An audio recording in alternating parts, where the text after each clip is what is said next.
In today's video, I'm going to show you how to turn on offline calendar in Google Calendar step by step so you can access your calendar even when you don't have an internet connection. This is a really useful feature if you travel a lot, work in areas with weak Wi-Fi, or just want to make sure you can still view your schedule when you're offline.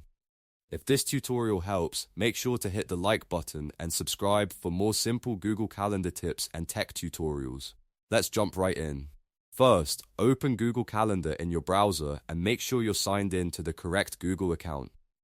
Once you're on the main calendar page, look to the top right corner and click the gear icon. This is where you'll find the main settings for Google Calendar.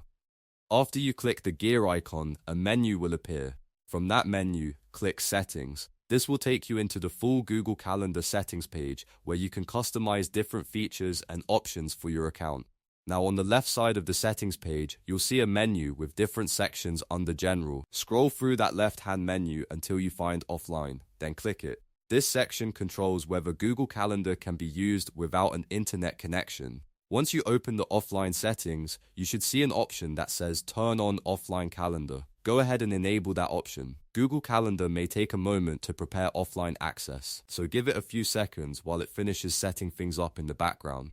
After that, your calendar will be available offline based on Google's sync settings, which means you'll still be able to view your schedule and stay organized even if your connection drops.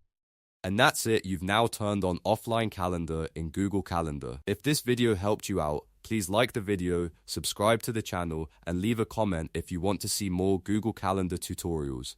Thanks for watching, and I'll see you in the next one.